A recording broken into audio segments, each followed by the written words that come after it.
Hello everyone, I'm DeFudge3004. I'd like to welcome you to a new grounded update that came out on November 13th. As you can see up here, this is the Make It and Break It update, and there is a video to go along with it. I would go over the patch notes for this, but as you can see, there is a lot to unpack here, and it would be a good half-hour long video. So what I'm gonna do is go ahead and just do this one here. This is the update that came out afterwards to fix things. So this is the new one. It's a 9-minute some odd second video. It's like 9:49 or something like that, so it's gonna take a little bit to get into. We're gonna go over this. They kind of go for a while talking about everything that is in here, so let's go ahead and get into it, and I'll pause it and talk about different things as we go through and see what you think about this. Welcome to an exclusive look at what's new in Grounded's Make It and Break It 1.3 update. It's packed with features, improvements, and content that will revamp your entire experience in the backyard. So sit back and let's dive deep into what you can expect in today's update. Introducing Playgrounds, our new ambitious game mode that allows you to create, share, and play new Grounded experiences with a new suite of tools and features built right into the game. Imagine populating your very own backyard with an array of items. Think Chunky Chub baseballs, army men, punch-out boxes, and that's just the start. Now let's talk specifics. With the Playground, you can place over 300 world art props that are used in the backyard, 400 plus items like equipables, resources, and consumables, more than 100 harvestables like acorns, pebblets, and berries, and all creatures. Yes, that includes bosses. And if you thought that was cool, wait until you hear about gadgets and gizmos. We're introducing things like buttons, switches, levers, pressure plates, and triggers to set up unique logic flows. Add ambience with time of day, music player, visual and sound effect gizmos. Insert gameplay elements like laser cannons, fans, super bounce pads, power-ups, and the telepotty.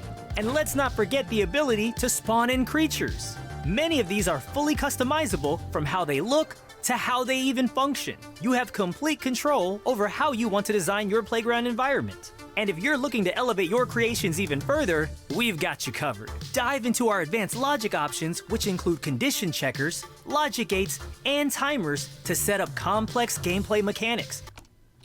So I think that's actually really cool that they can do this kind of stuff where we can customize like this creature here, one of the bosses, and make him different colors and put him in different biomes and build our own playground to actually do things, to invite our friends in to play something, and we could set up like an obstacle course and all that kind of stuff. So I have never seen the Hedge Broodmother, but look at all that health. That's nuts. I would like to see them sometime, and eventually we will get to that point once we get back into the game, but I want to continue where I am and then go back in a little bit later and continue more of this.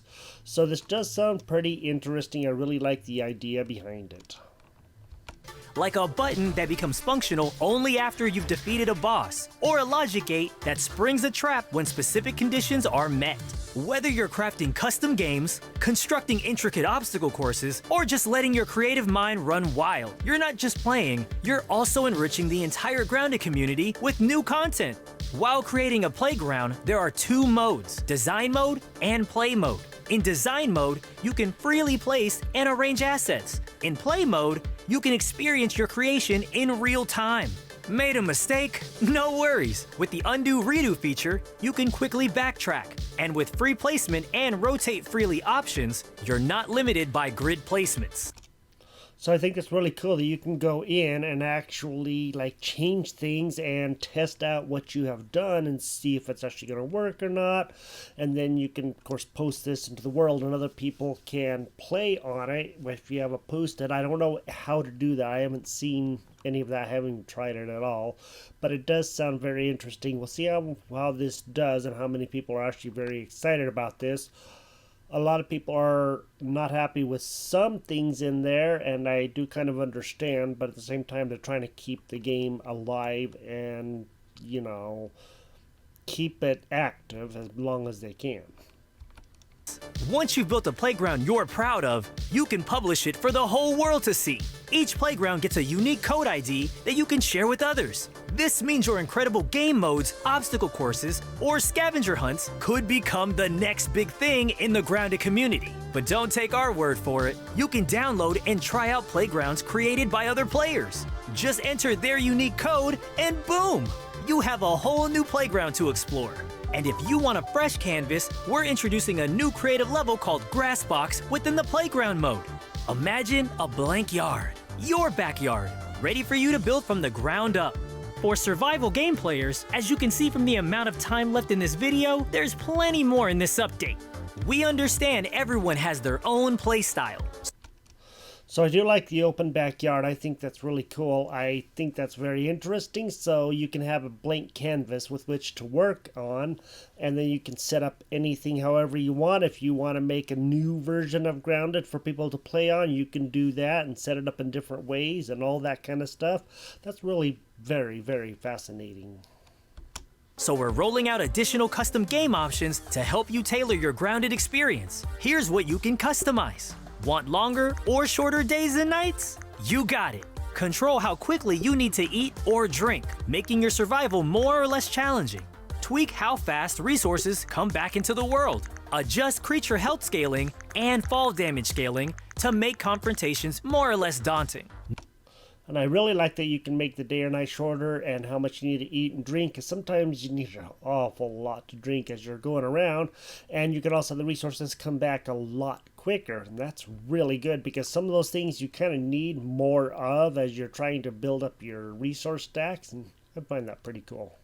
Now, you can decide whether or not players can build and relocate buildings. Control access to the crafting menus to fine-tune your game's difficulty or focus. Plus, all players will be notified anytime the host changes a custom game option during gameplay. We're implementing some key adjustments to Grounded's difficulty modes to fine-tune your gameplay experience. Here's what you can expect. In medium mode, enemy damage is reduced by 10% for a more forgiving experience. Pets Invincible will now be enabled by default, giving your companions an extra layer of protection. For Whoa mode, player damage, building health, and item durability have all been improved, while creature health has been tuned to be more challenging. We are making more changes to the difficulty, so check the patch notes for details. So I do like that also, that you can change, you can have it to where these enemies are easier, a little bit easier, or they're way harder depending on which mode you select. I will probably stick to medium mode and try to get, through the game. The hard mode would be good maybe later on after we beaten the game and stuff, and then go back in on the Whoa mode or whatever and just go see what we can do. So there is more coming up. There's some very, very interesting changes coming up, as you will see in this video. Our aim with these changes is to enrich and balance the gaming experience for players across the board. We're thrilled about all the new content and systems we're adding, but we haven't forgotten about the little things that can make a big difference. Firstly, for all explorers and collectors out there, you'll be happy to hear that we've upgraded the map functionality. Collected milk molars and scabbies will now appear on your map to help you know which collectibles you're missing.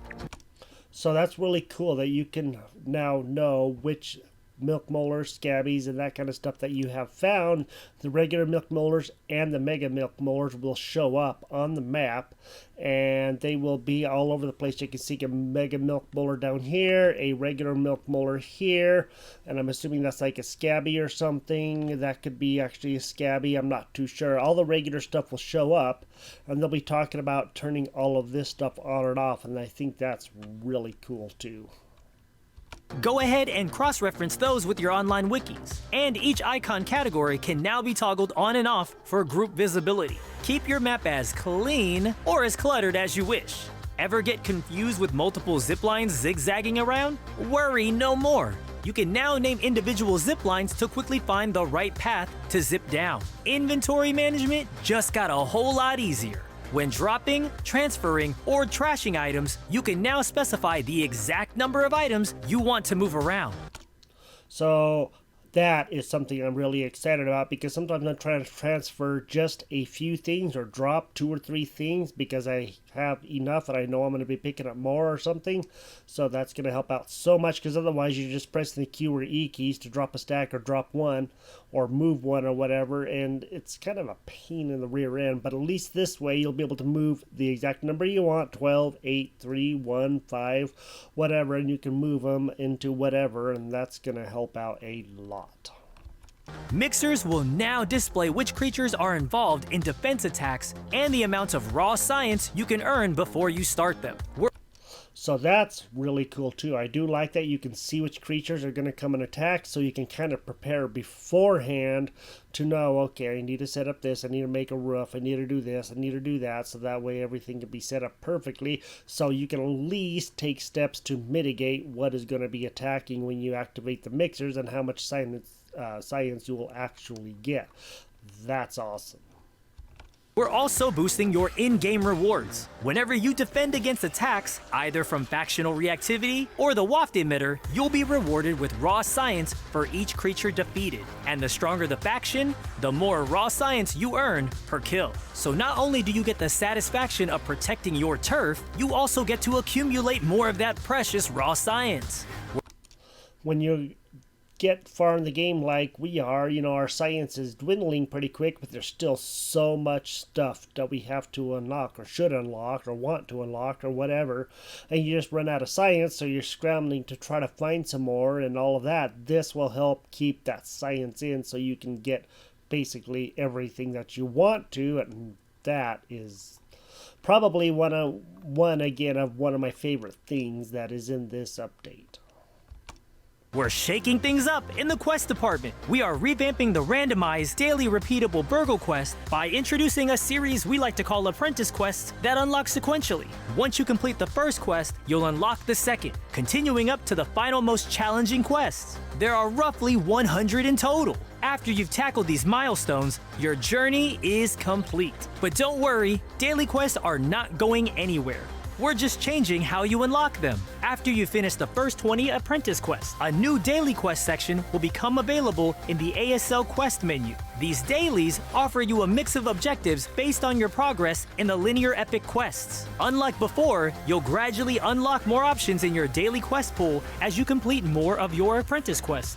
So I like that they have the different ways of doing things like that and unlocking the quests.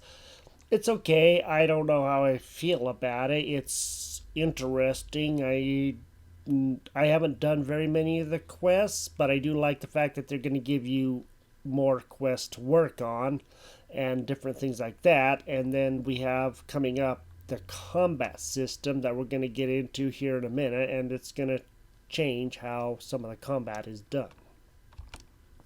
We're excited to announce some significant changes to the game's combat systems aimed at providing a more balanced and dynamic experience. In this update, the questionable slop is no longer craftable, and we have revamped the default smoothie to better serve its role as a basic healing potion. Now when you unlock the smoothie station, it will give you access to the new Soothing Syrup Smoothie, which not only provides a basic heal, but it's also budget-friendly to craft. The healing amount for all smoothies has been doubled, and all smoothies now adhere to a longer consumable cooldown to account for the increased healing. So that's very interesting that now you have the increased healing with the smoothies, but there is I think it's in the 4 or 5 second cooldown, so you can't just do 2 and 3 smoothies at a time. You have to wait for a few seconds. But as they will state soon, in just a little bit, all of the snacks and all that stuff do not apply to the same rules. So if you have food that you want to eat, like granola bars or whatever, to keep your health up, that you can just do one right after the other without any cooldown. And I really do think that's an interesting change that hopefully will work out for the best. Combo damage structure has been revised. The first 2 hits now deal consistent damage at 100%, while the third hit in the combo delivers a 25% bonus. These changes are implemented across all weapons, ensuring a more predictable damage output. The damage for charge attacks has been boosted for nearly every weapon. Players will now have a base chance to land critical hits, even without any specific crit boosting effects. Thorns effects, which counterattack when you hit, have seen a significant increase. Base damage for all types of turret ammo has also been increased. Two-handed swords and axes come with new slightly faster attack animations. The animation speed for two-handed club attacks has been increased. Sometimes the clubs are very slow, and so the faster attacks are going to help take out enemies just a little bit easier, and I'm really excited for that, because sometimes it's pretty bad, but I think also the stamina has been increased a little bit too. And the first-person camera movement during these attacks has been notably reduced. Last, but definitely not least, let's talk about the brand new content we're introducing. You've requested it, and we are delivering you a basketball. That's right, now you can shoot some hoops in Grounded without wasting those pebblets. We've added new dribbling and shooting animations, a mechanic that adjusts shot distance based on charge time, and a physics reactive hoop. Plus, there's a new wall-mounted hoop, and making a shot can trigger logic events in playgrounds. We're spicing things up in the trinket department too. Recognizing that trinkets have typically been more of a mid to late game feature, we're introducing a new set specifically designed for early gameplay. So a lot of the trinkets are actually really hard to find. I think I found a couple of them. Some of those badges, like these up here, I know I found 2 and 3 of those. But a lot of these other ones, I really don't know much about them. So hopefully they'll be able to become more common where you can actually find them a little bit early, because trying to find some of these is well, as you know, very difficult, because I think we found 3 badges, one in the pond and one in the haze, and then the one that's over by the briquettes that we found just recently. So hopefully they will show up a little bit more often, and they'll be a lot more fun to use and work with. Each trinket corresponds to a classic RPG role, so whether you fancy yourself a tank or an archer, you'll find a trinket tailored to your playstyle. Dandelions no longer require equipping for use. Instead, they are single-use items with no durability that can be stacked. To balance this change, dandelions yield more tufts when harvested. Additionally, players won't have to decide between obtaining a tuft or a trinket. So I do like that.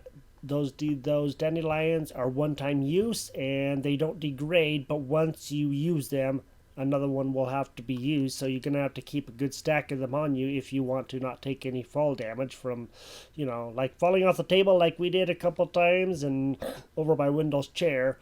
I do like that. I actually thought that was actually a very, very good idea. Notably, the fluffy dandelion tuft trinket now has unlimited uses, enhancing its value. For those of you who love to build, we're adding the heavily requested half and quarter walls, floors, roofs, and foundations. This is the part that a lot of people are not very happy about. It's just like lots of building and building and building stuff. They always add lots of building stuff, but they're adding a lot more stuff that a lot of people have been wanting and stuff like that. So I don't think it's necessarily bad. I just think people are tired of all the building pieces, which can sometimes be a little overwhelming. But if you're into building and you want to build something very unique, then you can do it now with all these new building pieces. And I do understand some of their thoughts, but they are adding a lot of other stuff that kind of helps this not be just about the building pieces. So that's really cool. More Boss Vanity buildings using the Broodmother, Mantis, and Wasp Queen parts.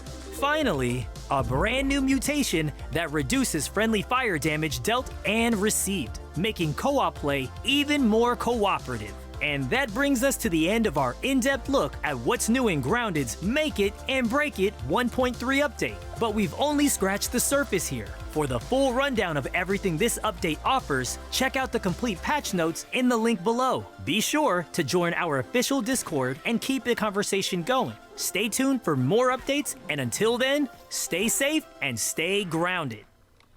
Okay, so that was pretty much everything in the update, as you got to see.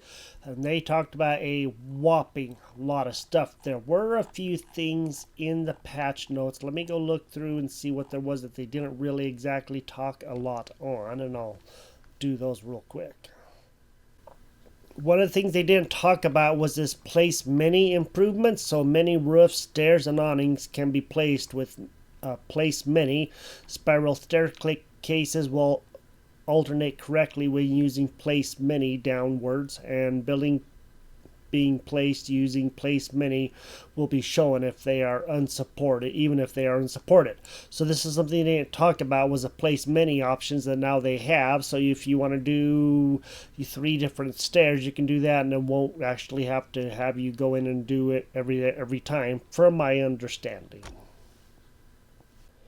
Concerning the consumables, they have some consumables of a 4-second cooldown, which I did talk about, and before they can be used again, that includes bandages, smoothies, and meals. All respect this new cooldown. So if you make the meals in the oven, then you will only have a little bit of time to wait, and a lot of meals don't really heal as well, so I hope that will actually change.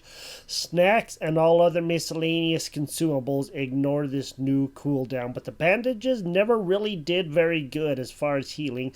They did okay, but it was like a trickle regen, and I would hope they would do a little bit better than that, because sometimes you need quick ones, but you don't have anything else, so you got to use those. Doubling the effect of all healing items, bandages now provide a burst heal when used in addition to their heal over time.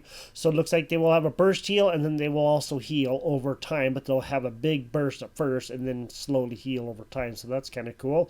Bandages heal over time, heal per tick tripled, so they will do a lot quicker, it sounds like. So because they are having the bandages do a quicker burst, they are reducing the time that it is healing. So that's very interesting. I really think that's pretty awesome.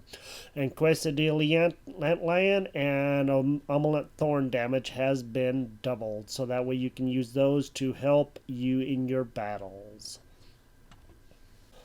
One thing they did not talk about was the creature changes. So the Black Widow changes. Resistant to spicy, mint, and salty. Now they are weak to sour. Whereas I think before they were weak to some of this other stuff, but I don't know because I've never seen the Black Widows, but we will find them eventually. So now weak to sour, neutral to all other damage types like arrows and all of that kind of stuff. No longer immune to poison damage. So if you have some poison on an arrow, you can do that and they will be hurt by that poison. And now has 2 new attacks in the arsenal. Can shoot a ranged web at the player, which spawns a Black Widowling, and can consume a living Black Widowling to heal and temporarily increase its attack speed. So it will actually eat its offspring or something like that, so it can actually attack you a little bit quicker, and that's not exactly the best. For some new players that have a hard time finding some of the milk molars, a pre-cracked milk molar in the Hedge Lab has been added to help players get their first milk molar earlier in the game. The milk molar in the Minotaur Maze chest has been removed to compensate for this new milk molar. That's the one that's up on the picnic table, so that one has been taken out of that chest. And acorns are now guaranteed to drop their top, so you don't have to worry about doing 10 or 12 of those just to try to find 3 and 4 tops, so that is pretty awesome too. Sometimes the hedge ascent is very, very difficult, as you know if you've been in the hedge, so improve the hedge ascent. Our goal is to smooth out the difficulty curve in this area. New objective has been added to the Hedge Lab quest to point you in the area where you enter the hedge. Spiderling spawns in the hedge ascent, moved off of the branches and into the various lab outposts. So you won't be attacked on the branches anymore where you're going to fall off and all that kind of stuff and have to fight them when you're just trying to get up there. Removed one of the 2 rusties from the resource surveyor outpost in the hedge and added hedge tunnels and additional lights in the lower hedge area to improve visibility and navigation.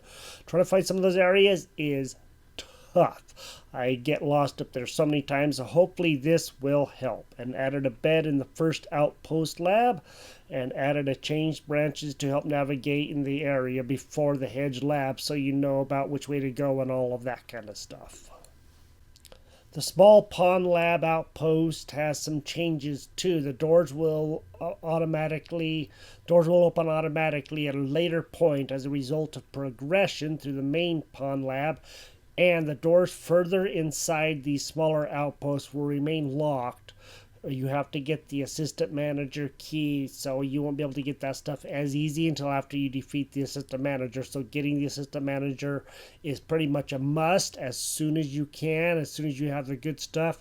Get that done so you can go back in the pond and get the better stuff. The loot found in the initial explorable area in the outpost has been improved, so that's really good. I do like that a lot. Before we end this, one big thing too is having a shield equipped now lowers the damage that you deal. So if you want to deal more damage, unequip your shield and you will deal more damage.